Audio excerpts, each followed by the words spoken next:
Jorge, estábamos acá charlando un poquito de lo que fue Daniel y Pedro.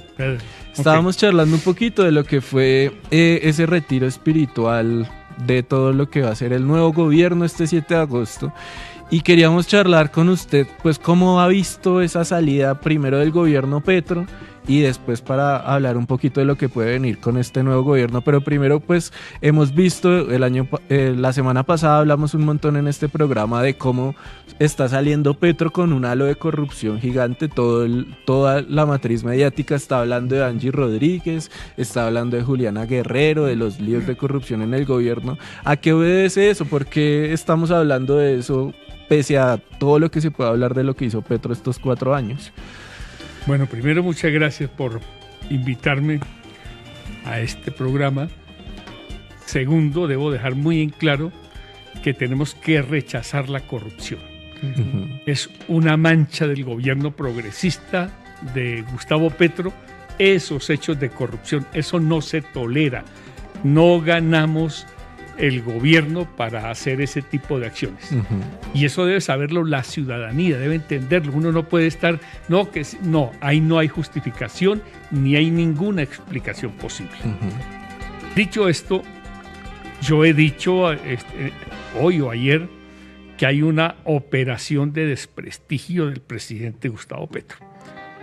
O sea, que hay una intencionalidad de tapar con estos escándalos, con estos hechos de corrupción lamentables y otros que no lo son, empiezan a tapar los resultados de este gobierno.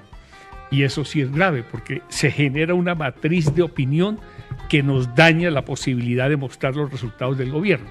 El gobierno ha logrado resultados que no habíamos tenido antes en reducción de pobreza. Ustedes lo han dicho 1 y 1000 veces, el desempleo que está en un dígito 8%, por ejemplo, o la inflación o costo de la vida que está en un promedio del 6%, y dijeron que el salario vital iba a generar inflación y desempleo. Falso.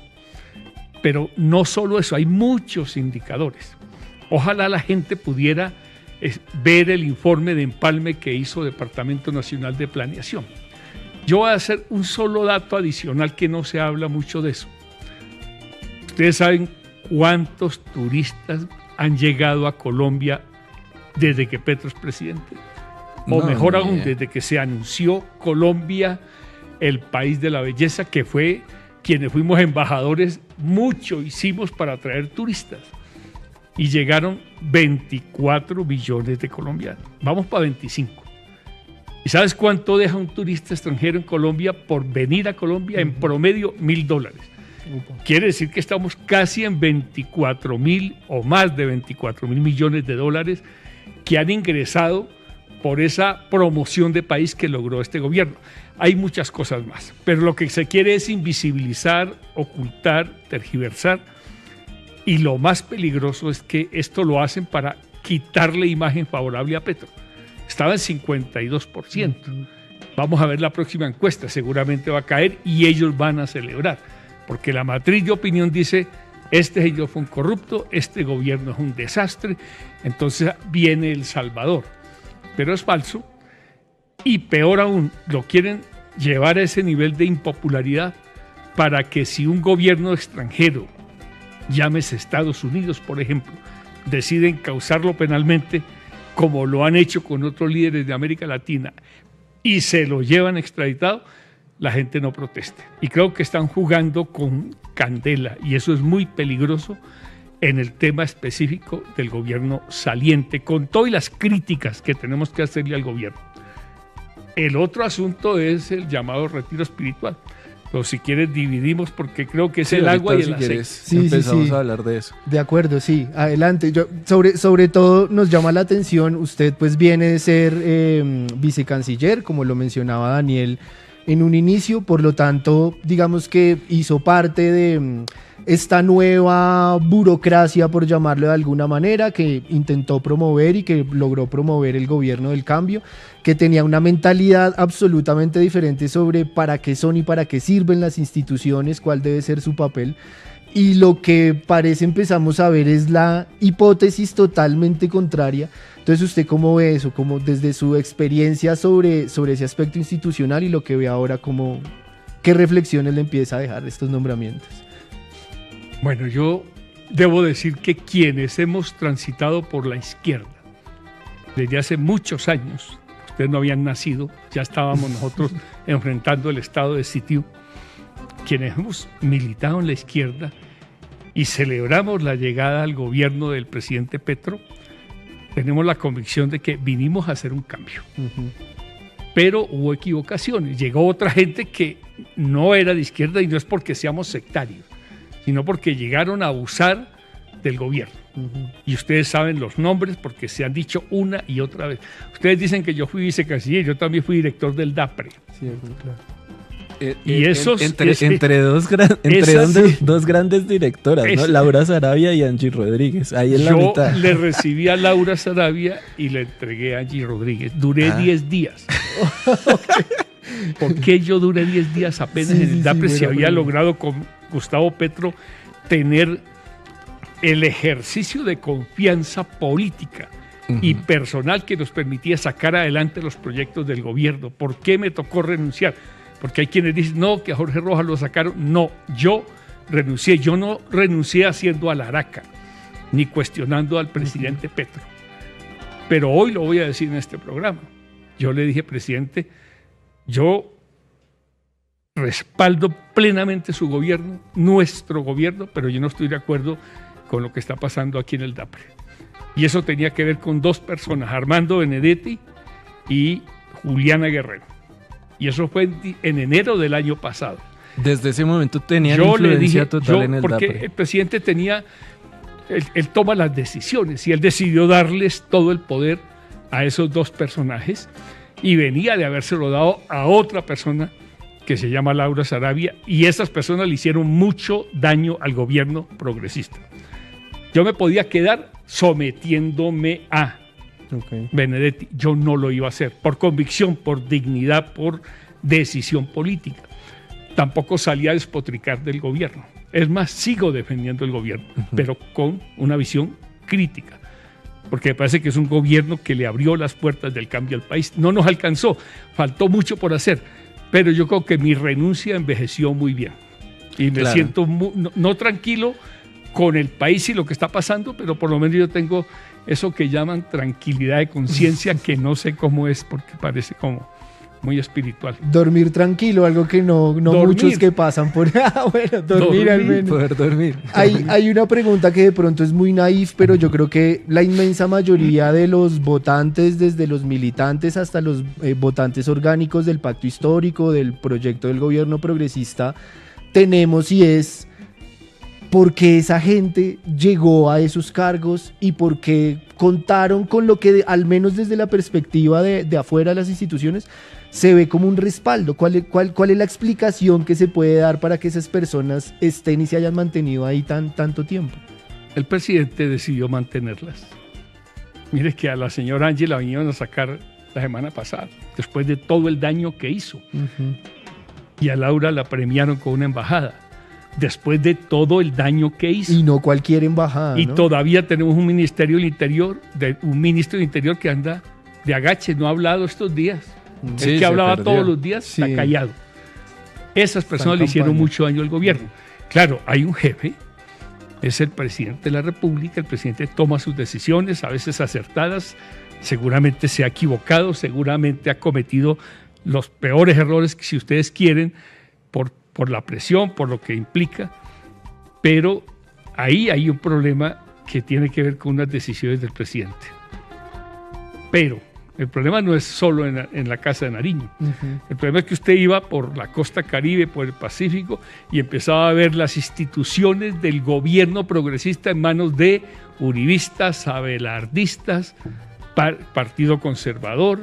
¿Quién los puso ahí? Es que no solo lo que hicieron aquí.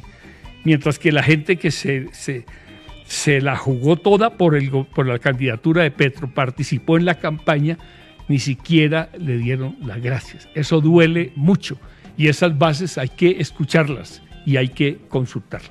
De acuerdo. Y entramos en terreno empantanado, pero nosotros, pues digamos, un poquito desde la distancia no nos explicamos por qué explota eso ahorita. O sea, por ejemplo, una persona como Angie Rodríguez, ¿por qué sale a hablar y a armar este escándalo justo en este momento? No sé si usted tenga como algo de información al respecto, o sea, ¿qué puede explicar también como eso que estalla ahí al interior del gobierno? Yo no tengo información, pero tengo preguntas. Uh-huh. ¿Quién llevó a Angie Rodríguez y se la presentó al presidente Petro? Viene por el lado de la salud, ¿no? ¿Quién permitió que creciera el poder de esta señora en el DAPRE? Y el modelo que se reprodujo en el DAPRE. Y seguramente que ella tiene razones también por la afectación laboral y personal, pero llegamos a un punto que no deberíamos haber llegado nunca en el gobierno. Entonces, ¿quién defiende, quién apoya, quién representa legalmente a la señora Angie Rodríguez? ¿Quién está feliz porque la señora Angie Rodríguez está diciendo cualquier cantidad de acusaciones sin fundamento al parecer, pero con un abogado del abelardismo que la está llevando a esa situación? Y exministro de Duque, es que es descaradísimo. Entonces, como que decían que blanco es y gallina lo pone, o sea, aquí hay algo muy extraño de lo que pudo ser esa infiltración en el gobierno progresista de sectores ajenos al progresismo que hoy nos están haciendo mucho daño. Ya no hay nada que hacer. Ya faltan 3 días para que se acabe el gobierno y lo que tenemos, me parece a mí, es que mostrar las bondades del gobierno, generar un espíritu crítico que ya la gente no come entero. Eso era antes, ahora la gente piensa. Ustedes van por las veredas, por los barrios en varias ciudades del país y la gente te habla tranquilamente del papel del Banco de la República, de las decisiones del Consejo de Estado que paralizaron administrativamente a la administración de Petro, es decir, del manejo del Estado, de la sociedad y de la economía. Gracias, como ellos dicen, a que llegó un oftalmólogo y les abrió los ojos. Así le dicen a Petro, el oftalmólogo, porque el pueblo abrió los ojos. Hay una mayor conciencia política y social. Pero lo mejor, lo más honesto que podemos hacer hoy con la gente que votó por Petro, por Iván Cepeda, por el proyecto progresista, es ser autocríticos sin miedo. Tampoco para destrozarnos, pero la gente quiere saber que nosotros lo decimos, y no lo digo yo desde afuera, lo digo desde el proyecto político. Tuvimos errores, nos equivocamos, y esto nos costó o nos va a costar mucho para volver a ganar la confianza de la gente. A pesar de que ganamos las elecciones el 21 de junio, a pesar de todo esto, ¿qué tal que no hubiéramos tenido estos escándalos? ¿Qué tal que no tuviéramos estos casos? Seguramente hubiéramos avanzado mucho más y hubiéramos ganado con mucha más contundencia el 21 de junio. De acuerdo. Y pensando también un poco en lo que viene, usted hablaba del espíritu de la autocrítica, de aprender de esto, pero también pensando en lo que veníamos hablando, usted nos comentaba, y seguramente la audiencia del Tercer Canal lo tiene re claro, usted es un tipo que ha militado en la izquierda hace muchísimo tiempo, que conoce muy bien los intersticios, la historia de la izquierda, que ha investigado, que ha participado en gobierno. Pensando en ese futuro, ¿cómo ve usted como la formación de cuadros, la formación de gente para cuando se vuelva a hacer gobierno podamos echar mano como de la cantera, haciendo ahí la analogía con el fútbol, y no tener que pensar otra cosa es la dinámica política, pero no tener que pensar en unos nombramientos tan de dudosa procedencia, sino pensar que entre la izquierda hay posibilidades de echar mano y nombrar gente capaz que gobierne? Bueno, hay algo que es muy positivo, y es que gracias a la visión del presidente Petro se logró una lista a la Cámara cerrada, cremallera, y una lista cerrada al Senado. Y hoy tenemos 42 representantes, 25, 26 senadores. Ahí hay un grupo importante.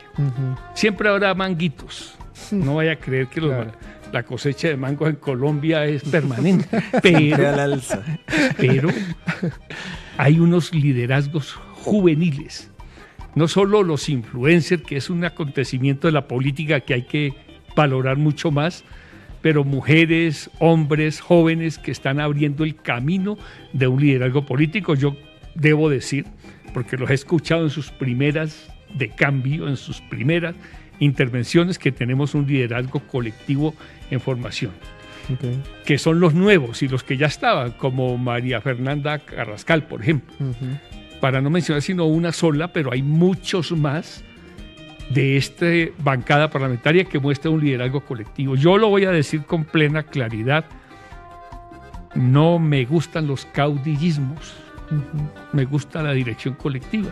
Puede ser a la vieja usanza, pero es mejor que haya una dirección, que haya un partido, que haya unos mecanismos democráticos dentro del partido para que decisiones como, por ejemplo, desobediencia civil, sí, muy importante.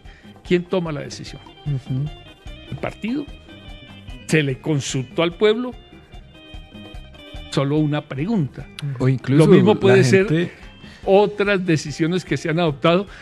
¿Por qué? Porque la izquierda no puede repetir o reproducir o multiplicar lo que ha sido la derecha. Ustedes que son muy jóvenes debieron haber escuchado alguna vez el jefe único del Partido Liberal. Partido Liberal y el Partido Conservador. El jefe único del partido, así era que se hablaba, con reverencia. Y después fue no somos tan jóvenes tampoco. Nosotros no podemos llegar a eso. Yo por eso, yo no creo en el petrismo, y lo hablé con el presidente. O sea, el petrismo nos hace daño. Creo en el liderazgo de Petro, sí, en su capacidad, en su visión, en su compromiso, en su honestidad, pero no en el caudillismo. Y ojalá que no lleguemos a esos modelos ahora que tenemos un Iván Cepeda, que es un hombre digno, honesto, transparente, pues no queremos llegar al cepedismo tampoco. Para eso hay regiones, territorios, partido, visión colectiva, y eso sí le daría mucha fuerza a la izquierda y al progresismo en el país.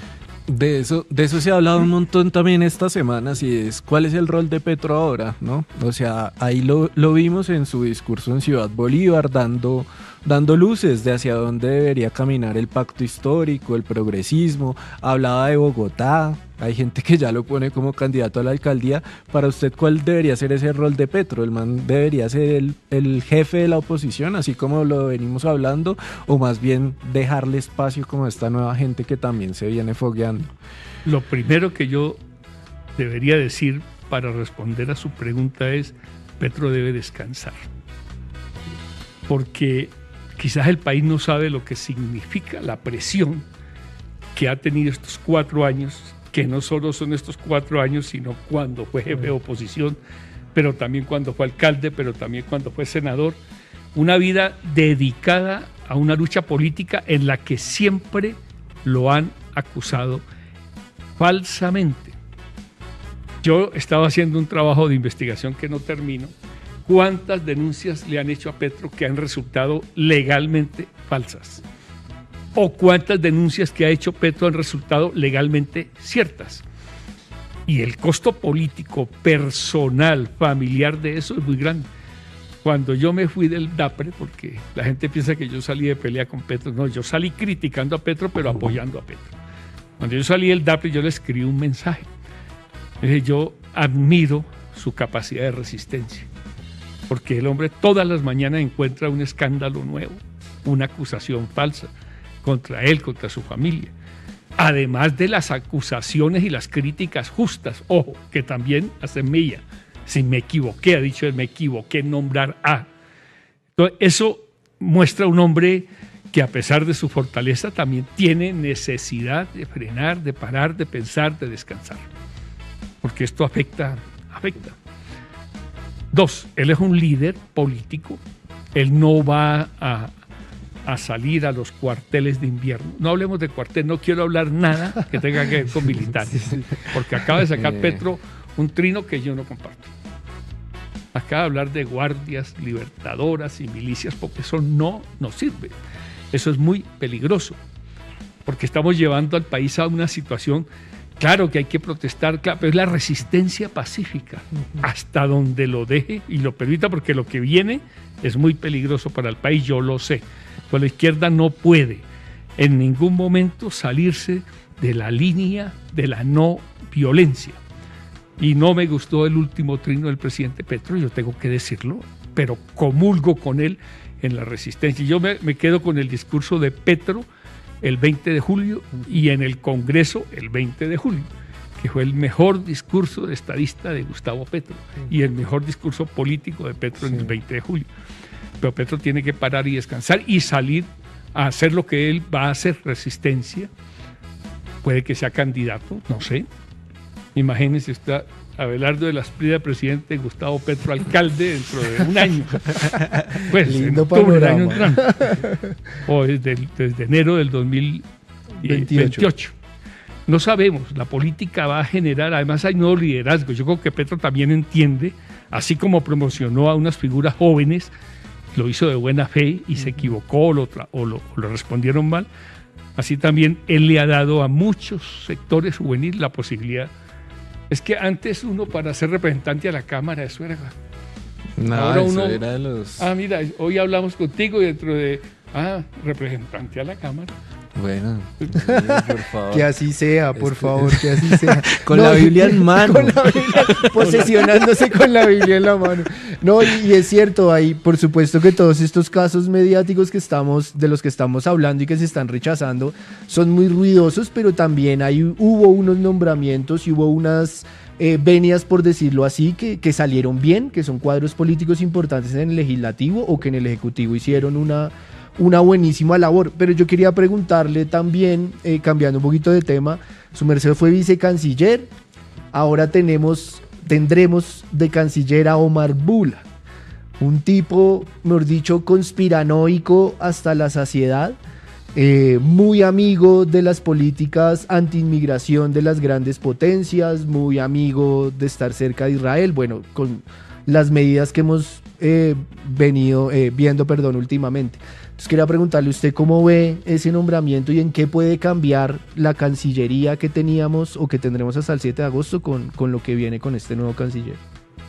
Es muy lamentable para el país que una persona con esas ideas maneje la Cancillería, porque nos estamos alineando con lo peor de la política internacional, con el militarismo extremo. El presidente habla de fascismo, con el sionismo de Israel y obviamente con las expresiones de extrema derecha del gobierno de los Estados Unidos. Además, negando el multilateralismo y el orden global basado en reglas que ha sido como la base misma de las Naciones Unidas. Incluso acuérdense ustedes que Abelardo, el ciudadano americano que va a asumir la presidencia el 7 de agosto, dijo que nos retirábamos de la ONU, de la OEA, cometiendo una serie de irresponsabilidades inmensas que nos van a costar mucho en el campo internacional. Ahora lo celebrarán, pero dentro de 5, 6, 7 años vamos a ver el daño que se le hace a las relaciones internacionales del país. Negacionismo, visión hegemónica de un imperio que nos va a generar muchos otros problemas. Lamento mucho por la Cancillería y creo que va a ser la resistencia y la respuesta de nuestros migrantes y de la ciudadanía la que pueda entender que el rumbo es equivocado y que tenemos que corregir. Y sobre ese aspecto, es que algo que nos ha llamado mucho la atención acá es el peligro el riesgo que pueden empezar a correr los colombianos en el exterior. Y es que, ¿qué pueden llegar a esperar de una Cancillería manejada por un tipo que está en contra de la migración? ¿Cierto? Que está más cerca de compartir la manera en que los Estados Unidos están manejando la situación de los migrantes a proponer o hacer cosas, por lo que se ve, en favor de los colombianos. Hubo algo que se hizo ruido un rato y pasó desapercibido, pero yo creo que lo traduce muy bien, y es el asesinato por parte de un agente norteamericano a un ciudadano colombiano que incluso les había votado a ellos, pero hasta el sol de hoy no hay ningún pronunciamiento, no hay ningún acercamiento. Fueron a Estados Unidos y no gestionaron nada, al menos para que se conozca la verdad de los hechos. ¿Qué ve usted que puede pasar ahí con los colombianos en el exterior? Ya está pasando. Lo que pasó con este colombiano hace 15 días que fue asesinado arbitrariamente por un agente de ICE, muestra lo que viene por el silencio lamentable del nuevo gobierno. O sea, ahí mostraron toda su catadura. ¿Qué le espera a los migrantes en Estados Unidos, en España? ¿Qué le espera a nuestros migrantes? La idea del presidente de que a los migrantes se les respeta sus derechos humanos, que no se le ponen esposas ni grilletes, que provocó semejante crisis con el gobierno de Estados Unidos, será historia. Y ahora tendremos un gobierno que sigue las orientaciones del Departamento de Estado y que no tiene ningún problema en avalar la violación de derechos humanos en otros países, y ojalá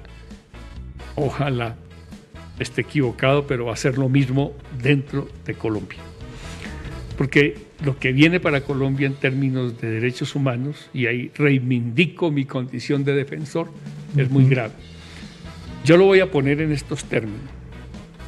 El gobierno que se inicia el 7 de agosto es la sumatoria del viejo estado de sitio. Ustedes no lo vivieron. Uno no podía salir a la calle con un periódico de voz proletaria porque lo metían preso o lo desaparecían. El estado de sitio cerró todas las posibilidades de expresión del pueblo colombiano durante muchos años del Frente Nacional. Entonces, Abelardo suma estado de sitio, estatuto de seguridad, que fue el que aplicó Turbay, en los 80, por el cual estuvimos presos muchos, incluido Petro y yo. Yo por defensor de derechos humanos y líder político, y él por militante de una guerrilla. Yo nunca estuve en esos temas de las armas. Pero el estatuto de seguridad fue desaparición, muerte y tortura. Súmele seguridad democrática, que la padecimos, nos persiguieron, nos chuzaron, nos allanaron. Súmele falsos positivos y súmele el poder de las mafias del narcoparamilitarismo que se están activando. Puede que Colombia llegue a una situación que no hemos vivido. Eso es lo que algunos llaman el neofascismo. Y eso es lo que están alentando los sectores del nuevo gobierno. Y frente a eso, resistencia civil, movilización social, defensa de los derechos humanos, defensa de la reforma social. Esa es la realidad que tenemos. Y esa confrontación tiene que tener una salida. Y esa salida tiene que ser un diálogo y un acuerdo nacional. Mire usted Venezuela, tanto pelear, tanto muerto, tanto exiliado, para terminar sentados como ya empezaron la oposición y el gobierno de Venezuela. Lamentablemente después de los acontecimientos del 3 de enero. Y lo mismo ha pasado en Colombia una y mil veces. Y los veo interesados, me estoy pensando como si yo fuera profesor. Pero recuerden ustedes no se van a acordar porque no estaban, yo tampoco, pero recuerden la historia.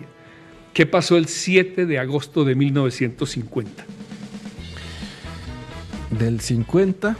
Ese día, que era viernes, se posesionó un presidente. Se llamaba Laureano Gómez.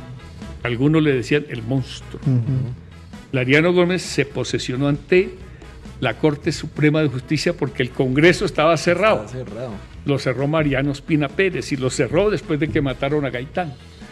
El país quedó sin institucionalidad democrática y el señor Laureano Gómez ganó unas elecciones donde no hubo sino un solo candidato, él. Y él empezó un régimen de terror en Colombia. Sus nietos, sus descendientes, hoy lideran el gobierno en el Congreso de la República, el Ministerio de Hacienda y la, creo, jefatura de gabinete, los Gómez. De allá venimos. ¿Y cuántos años de violencia hemos padecido desde ese 7 de agosto? Yo no quiero que eso se repita. Y no quiero ser trágico. Colombia tiene reservas democráticas y capacidad para impedir que se impongan esos modelos de gobierno que niegan las libertades, niega los avances que tuvimos en la Constitución del 91, pero nos va a costar un poco y ese es el gran desafío que tenemos. Bueno, Jorge, no, esta charla ha sido buenísima, muy ilustrativa. Gracias por... No. Pero sí, como que ya va andando el programa, y siempre lo que hacemos con los invitados es que le puedan dejar un mensaje a nuestra audiencia. Nuestra audiencia es generalmente progre, por ahí a veces se nos cuela alguno y lo mochamos. Se expulsa. Hay que permitir que los que piensan distinto también Sí, claro, aquí debatimos con ellos constantemente. A Paola Holguín, para que hablen de la batalla cultural. Sí, vamos a hablar con ella. Inviten a Laje. Yo hablo con ella. Es lo mismo. Daniel es muy amigo de Paola Sí, Holguín. amigo de Paola. Yo creo que no demora en venir. Pero no, o sea, sí es la audiencia del Tercer Canal, es una audiencia bastante progre y que le ha costado mucho también asimilar la derrota de las elecciones a la presidencia. Entonces también un mensaje de aliento de qué se puede hacer en esta, pues digamos, en esta época, y pues que puede venir también para el progresismo en el país. Hay una frase de Eduardo Galeano que me encanta, porque en momentos de la dictadura en Uruguay, él dijo: dejemos el pesimismo para tiempos mejores. Me encanta porque es un llamado a mantener la unidad, la decisión, la esperanza, la alegría, en reafirmarnos en la paz. Si se logra una movilización muy grande en Barranquilla que contraste con la posesión en Cali, el país va a entender que hay una mitad, quizás más uno o más dos, que está por la vía de la democracia, de la paz y de los derechos. Y al revés, si Bogotá, Barranquilla y Cali, que van a ser escenario de concentraciones, tienen una mínima participación, entonces está haciendo mella el gobierno que viene. Yo creo que tenemos cómo hacerle frente a esta ofensiva. No son los años del exterminio de la Unión Patriótica, no, ni los años de los falsos positivos, no. Hay un pueblo consciente, un pueblo que se moviliza, un pueblo que cree. Ojalá nos dejen hacer oposición en paz, ojalá no nos maten. Yo creo en la vida, yo creo en el optimismo, yo creo en el vaso medio lleno y no medio vacío, porque tenemos más de 12.700.000 personas que deberían ver este programa para que entiendan que vamos en el camino de la resistencia y de la democracia y de la paz.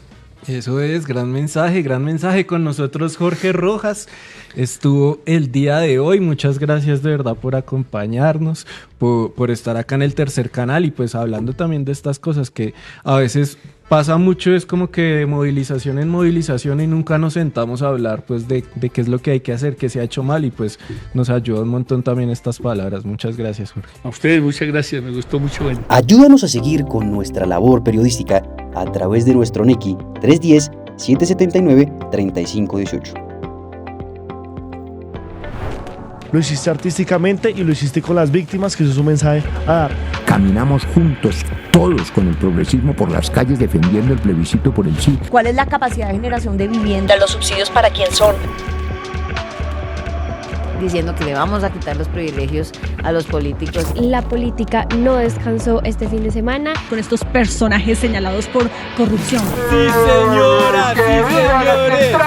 Llega la central. Este espacio semanal que hemos concebido para reflexionar sobre asuntos coyunturales. Allí vivía la familia de Pablo Escobar Gaviria.